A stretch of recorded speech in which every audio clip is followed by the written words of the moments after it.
Back to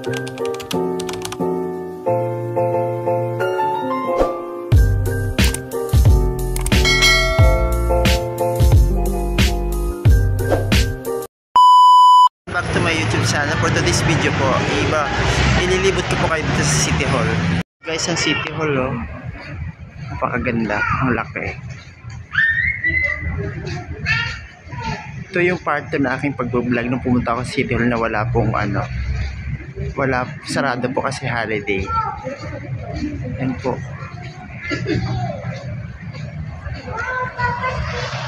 Pupunta na tayo sa Building C para magtanong-tanong.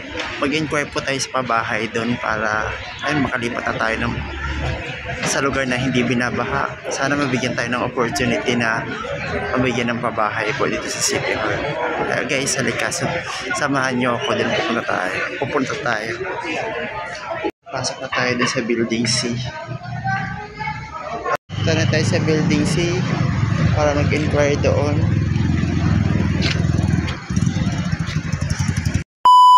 Guys, nagpunta na po tayo sa 3rd floor. Dun sa 3rd floor sa Building C. Nag-inquire na po ako dun kung paano makakakuha ng pabahay. Ayan po, binigyan po tayo ng address. Dun ko po ilalagay yung letter ko. Magagawa po ako ng letter tapos ibibigay ko po sa kanila. Babalik ko ulit. So, magpapaserox din po ako ng ID ko. Kahit anong ID, National ID, Quezon City ID, para po, ayun po, para ipaserox ko po, para ibigay ko po sa kanila para ma-approve na po tayo dun sa pabahay. Di ko alam kung anong process nila, basta yun daw muna ang requirements na ibibigay ko sa kanila. Kaya guys, samahan nyo ulit ako dito pagbalik ko ulit dito. Nga pala yung sa Quezon City ID, oh, ayan po yung mga rebulto nila. Ito po yung mga place nila, ang ganda, oh. Pwede ka dyan tumambay-tambay. Yan guys. Kasi ito yung rebulto, oh, ni sino ba tong rebulto?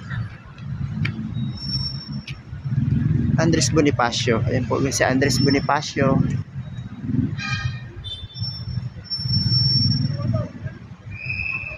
Ito po yung lugar ng parang Lunita Park. Pero hindi po ito Lunita, City Hall po ito.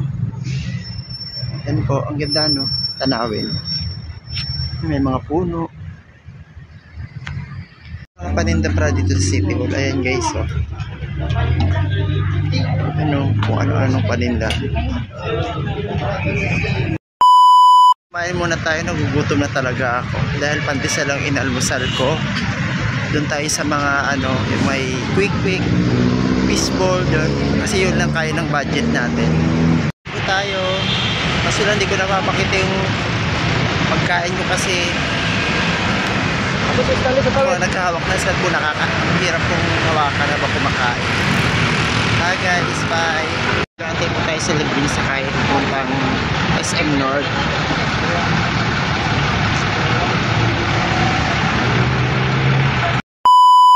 City Hall, mapunta na po tayo, pauwi na po tayo ng bahay at tadaan muna tayo sa palengke para bumili ng ulam para mamayang gabi. Kaya guys, halika, samahan nyo ako.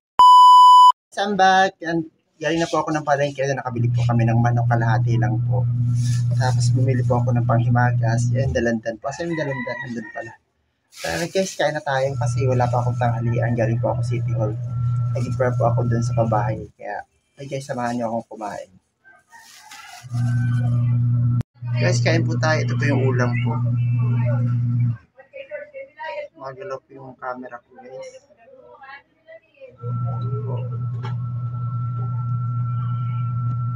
Ito yung ulam ko, adobo. Bumili po ako ng lutong ulam. Buka! Buka!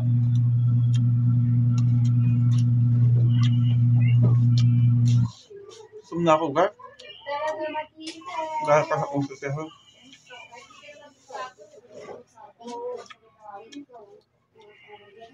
Ano sa guys, yung ilaw namin masyado maliwanag. Guys, sira-sira yung bahay namin. Pasensya na po kayo. Mahirap lang tayong vlogger. Hindi mo narinig, tama. Buti dumi muna, kung mag-limit ko lang. Ako tumawag niya rin. Lahat ng sinasabi mo, may radyo niya sa pagka. Pero narinig niya to. Malakas eh. Hindi lang narinig. Hindi yan yung sumigaw eh. Kaya hindi mong tao na. Sabi ko kayo naman yung alam naman yun.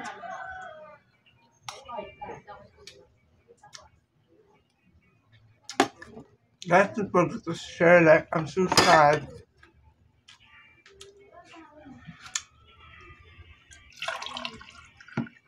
Fix kayo nga yun, nakali mo ito. Nakapagod guys. Sakit sa ulo.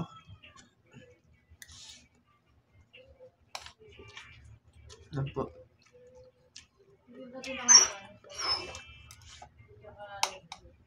Ano ba yun? Nakalma ko ka ha? Hindi mo na ako styro, dalawang styro.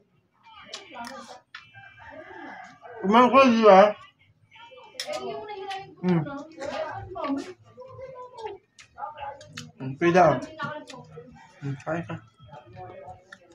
Dali.